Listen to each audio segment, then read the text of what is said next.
Welcome to Conscious Movie Reviews. I'm your host Joy Davis, and here to review the action and adventure sci-fi Ghost in the Shell. Special thanks to mystic healer Sonia Grace for her insightful contributions. As a sole survivor of a cyber attack on her family, Mira Killian's brain was preserved by Hanka Robotics to be integrated with a cybernetic shell for a body. It involved a complex layering and immersion process. One of the doctors declared it a success because her ghost was still in there. After many failed attempts, Mira became the first cyborg ever created by the company. The film, unfortunately, equates the ghost with the mind as if that was our true essence. We're both human and divine with consciousness that connects all of us and everything to the universe or source. The layering process is similar to our makeup of having inner spiritual bodies surrounding our physical shell and imbued by life force energies, also called chi, with frequency, wave, and vibration. We're jokingly just vibrating bags of mostly water. Taking a quote by famous physicist Nassim Haramein, he pointed out that looking for consciousness in the brain is like looking inside a radio for the announcer.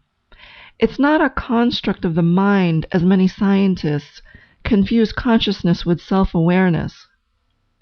Mira was a weaponized product of the company, designed to work for Section 9, an anti-terrorist bureau to take down the world's most dangerous cyber criminals. She earned the rank of major within a year. Run by technocrats, Hanka Robotics treated individuals as corporate property. They also reflected the ideals of transhumanists, who want to create a post-human society with enhanced physical and intellectual abilities. They intend to extend human life far beyond normal, a technological quest for immortality. On duty, Major descended from a building naked to infiltrate a Hanka business conference under terrorist attack by gunmen. She was warned by Chief Aramaki of Section 9 not to do it. With backup help, Major managed to subdue a murderous mechanical geisha that was hacked into by Hideo Kuze, the most wanted cybercriminal. Preferring to operate without clothing, Major reflected her need to be a free spirit, both in appearance and how she can act independently of authority. Because of her synthetic body, she's also showing us that we'll eventually need to detach from our own physical selves. When she disappears using the thermoptics built into her shell, it represents Major's ghost form. At Hanka Robotics, Major did a deep dive into the corrupted internal systems of the geisha, again without permission, to find Kuze. She was under cyber attack with many bodies hacking into her, as Major got the information needed. Kuze was at a nightclub. Her dive was terminated at once as a rescue attempt. Heading for the location with fellow operative Batu, they battled with the manager and security in the back room.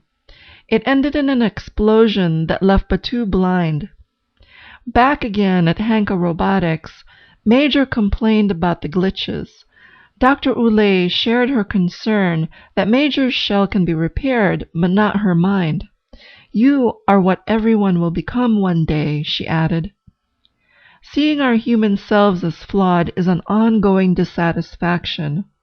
Altering our shell to become cyborgs is about wanting control that stems from this dissatisfaction.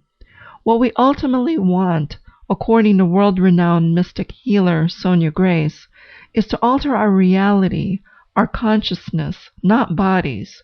It's not about form. Batu's eyes were replaced by cybernetically enhanced ones to give him X-ray and night vision. Based on intelligence gathering by Section 9, Kuze was Project 2571 at Hanka Robotics and tied to recent deaths of scientists from the company. When two garbage men used their work truck to ram a car with a Hanka scientist within it, Major and Batu foiled their attempt. After chasing down one of them, the other was brought in for questioning. His mind was hacked into by Kuze for control and installed with artificial memories to believe that he had a wife and daughter. This is a good example of how our memories are synthetic and not fixed. Every time we access a memory, we rewrite it.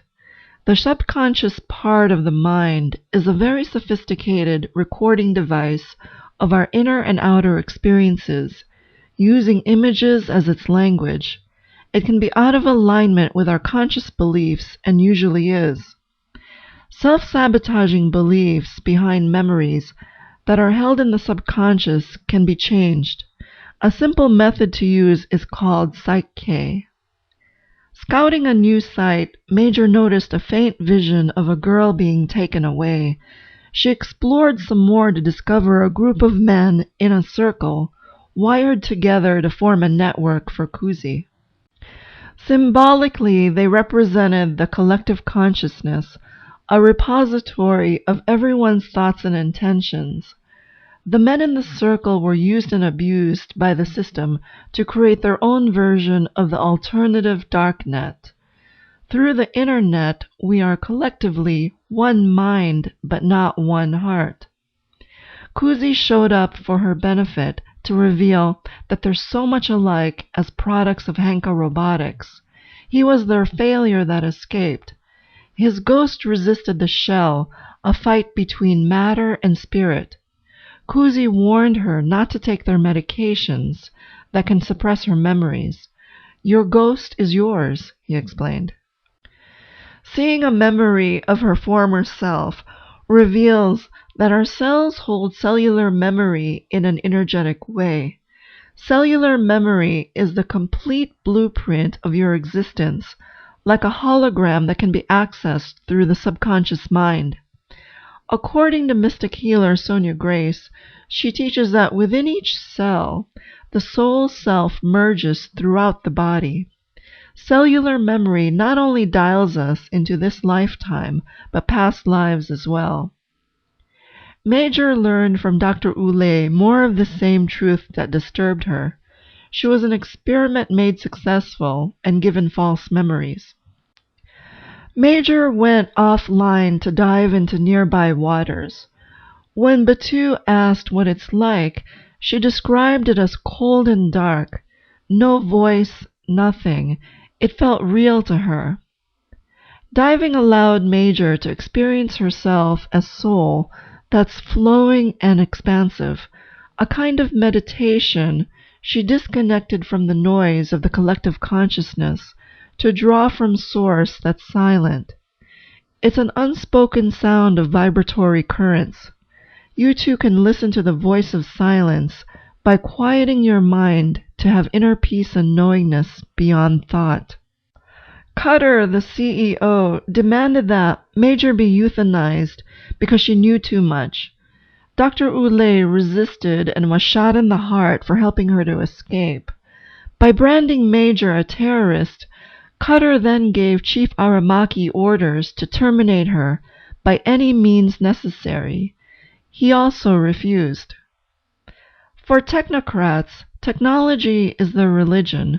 They worship the mind and destroy the heart. You are not to them an independent being. By cutting off your ability to feel, they want you to follow their orders on command, making you believe they're your own motivations. Following the address given by Dr. Ule, Major met her mother to learn that her real name is Matoko Kasanagi. She died a year ago after running away to stay in the lawless zone with rebel friends who rejected technology because it was destroying the world. The truth for Major was too much to take, so she left with a promise to see her mother again. Earlier at her mother's apartment, the cat recognized Major, even though she was physically unrecognizable. This was a good way of showing how pets can be highly sensitive to recognizing our energies, which still embodied Major's synthetic form, because our soul energy is our distinctive blueprint. Targeted by Cutter's men, Chief Aramaki defeated them with a powerful six-shooter. Who he is and his choice of using an older-style gun symbolized the times he came from that prized authenticity. The chief was more willing to trust in something tried and true from knowing what's real and not real anymore. Major headed for the lawless zone and found Kuze there. More memories of her tragic past returned to realize that they were together before as a family of runaways, then forcefully abducted by Hanka Robotics for experimentation. He invited her to go with him into his network and evolve together. She just wasn't ready to leave. When a spider tank deployed by Cutter showed up to fire at them, Major tore at the tank's motor but lost her arm doing it. Kuze fell to his death after getting shot from the helicopter above. In a heated confrontation, Chief Aramaki gunned down Cutter after receiving Major's consent to do that. She finally received full closure from the whole ordeal with her mother by visiting Motoko's burial site together. Major came to realize that deeds, not memories, are what define us. In truth, there's greater value to being over doing, the opposite of Major's personal truth, because discovering who we truly are as soul that's beyond the mind, to operate from our beingness, can more accurately define who you are.